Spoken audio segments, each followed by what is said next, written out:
Mark, this is Nancy and my student number is SO3 41012. I'm in junior class. Kelli Drinkwater, enough with the fear of fat. I'm here today to talk to you about a very powerful little word, one that people will do almost anything to avoid becoming. Billion-dollar industries thrive because of the fear of it, and those of us who undeniably are left to navigate a relentless storm surrounding it. I'm not sure if any of you have noticed, but I'm fat. Not the lowercase mutter behind my back kind, or the seemingly harmless chubby or cuddly. I'm not even the more sophisticated, voluptuous, or curvaceous kind. Let's not sugarcoat it. I'm a capital athletic kind of fat. I'm the elephant in the room. When I walk out on stage, some of you may have been thinking, oh, this is going to be hilarious because everybody knows that fat people are funny. Laughter. Or you may have been thinking, where does she get her confidence from? Because a confident fat woman is almost unthinkable. The fashion-conscious members of the audience may have been thinking how fabulous I look in this bath detail dress. Cheers. Thank you very much. Whereas some of you might have thought, black would have been so much more slimming. Laughter. You may have wondered, consciously or not, if I have diabetes or a partner, or if I eat carbs after 7 p.m. Laughter. You may have worried that you ate carbs after 7 p.m. last night and that you really should renew your gym membership. These judgments are insidious. They can be directed at individuals and groups, and they can also be directed at ourselves. And this way of thinking is known as fat phobia. Like any form of systematic oppression, fat phobia is deeply rooted in complex structures like capitalism, patriarchy, and racism. And that can make it really difficult to see, let alone challenge. We live in a culture where being fat is seen as being a bad person.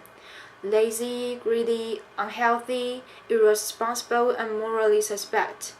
And we tend to see thinness as being universally good, responsible, successful, and in control of our appetites, bodies, and lives. We see these ideas again and again in the media, in public health policy, doctors' offices, in everyday conversations, and in our own attitudes. We may even blame fat people themselves for the discrimination they face because, after all, if we don't like it, we should just lose weight. Easy. This anti-fat bias has become so integral, so ingrained to how we value ourselves and each other that we rarely question why we have such contempt for people of size and where that disdain comes from. But we must question it because the enormous value we place on how we look affects every one of us. And do we really want to live in a society where people are denied their basic humanity if they don't subscribe to some arbitrary form of acceptable? So when I was 6 years old, my sister used to teach ballet to a bunch of little girls in our garage. I was about a foot taller and a foot wider than most of the group. When it came to doing our first performance, I was so excited about wearing a pretty pink tutu. I was going to sparkle. As the other girls slipped easily into their lycra and tulle creations, not one of the tutus was big enough to fit me. I was determined not to be excluded from the performance. So I turned to my mother and loud enough for everyone to hear said, "Mom, I don't need a tutu. I need a 4-4. Laughter. Thanks, Mom. Applause. And although I didn't recognize it at the time, claiming space for myself in that glorious 4-4 was the first step towards becoming a radical fat activist. Now, I'm not saying that this whole body love thing has been an easy escape along the glittering path of self-acceptance since that day in class. Far from it, I soon learned that living outside what the mainstream considers normal can be the frustrating and isolating place. I've spent the last 20 years unpacking and deprogramming these messages, and it's been quite the roller coaster. I've been openly laughed at, abused from passing cars and being told that I'm delusional. I also receive smiles from strangers who recognize what it takes to walk down the street with a spring in your step and your head held high. Cheer. Thanks. And through it all, that fierce little 6-year-old has stayed with me, and she has helped me stand before you today as an apologetic fat person, a person that simply refuses to subscribe to the dominant narrative about how I should move through the world in this body of mine. Applause. And I'm not alone. I'm part of an international community of people who choose to, rather than passively accepting that our bodies are and probably always will be big. We actively choose to flourish in these bodies as they are today. People who honor our strength and work with, not against, our perceived limitations. People who value health as something much more holistic than a number on an outdated BMI chart. Instead, we value mental health, self-worth, and how we feel in our bodies as vital aspects to our overall well-being. People who refuse to believe that living in these fat bodies is a barrier to anything, really.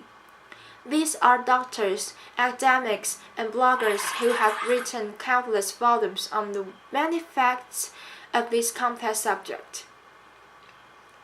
These are fashionistas who reclaim their bodies and their beauty by wearing bikinis and crop tops, exposing the flesh that we're all taught to hide. There are fat athletes who run marathons, teach yoga, or do kickboxing, all done with the middle finger firmly held up to the status quo. And these people have taught me that radical body politics is the antidote to our body shaming culture. But to be clear, I'm not saying that people shouldn't change their bodies if that's what they want to do. Reclaiming yourself can be one of the most gorgeous acts of self-love and can look like a million different things. From hairstyles to tattoos to body contouring to hormones to surgery and yes, even weight loss. It's simple. It's your body, and you decide what's best to do with it. My way of engaging in activism is by doing all the things that we fatties aren't supposed to do. And that there's a lot of them, inviting other people to join me and then making art about it. The common thread through most of this work has been reclaiming spaces that are often prohibitive to bigger bodies, from the catwalk to club shows, from public swimming pools to prominent dance stages. And reclaiming spaces en masse is not only a powerful artistic statement, but a radical community building approach. This was so true of Acapulco laughter. The fat femme synchronized swim team I studied with a group of friends in Sydney. The impact of seeing a bunch of defiant fat women in flowery swimming caps and bathers throwing their legs in the air without a care should not be underestimated. Laughter. Throughout my career, I have learned that fat bodies are inherently political, and unapologetic fat bodies can blow people's minds. When director Kay Champion of acclaimed dance theater company Force Major asked me to be the artistic associate on the work featuring all fat dancers, I literally jumped at the opportunity. And I mean literally. Nothing to Lose is a work made in collaboration with performers of size who drew from their lived experience to create a work as varied and authentic as well we all are. And it was as far from ballet as you could imagine. The very idea of a fat dance work by such a prestigious company was, to put it mildly, mildly controversial, because nothing like it had ever been done on mainstream dance stages before anywhere in the world. People were skeptical. What do you mean, fat dancers? Like size 10, size 12 kind of fat? Where did they do their dance training? Are they going to have this stamina for a full-length production? But despite the skepticism, Nothing to Lose became the sell-out hit of Sydney Festival. We received rave reviews, toured, won awards, and were written about in over 27 languages. These incredible images of our cast were seen worldwide. I've lost count of how many times people of all sizes have told me that the show has changed their lives, how it helped them shift their relationship to their own and other people's bodies, and how it made them confront their own bias. But of course, work that pushes people's buttons is not without its detractors. I have been told that I'm glorifying obesity. I have received violent death threats and abuse for daring to make work that centers fat people's bodies and lives and threats us as worthwhile human beings with valuable stories to tell. I've been called the ISIS of the obesity epidemic. Laughter. A comment so absurd that it is funny, but it also speaks to the panic, the literal terror, that the fear of fat can evoke. It is the fear that's feeding the diet industry, which is keeping so many of us from making peace with our own bodies, for waiting to be the after photo before we truly start to live our lives. Because the real elephant in the room here is fat phobia. Fat activism refuses to indulge this fear. By advocating for self-determination and respect for all of us, we can shift society's reluctance to embrace diversity and start to celebrate the myriad ways there are to have a body. Thank you. Applause.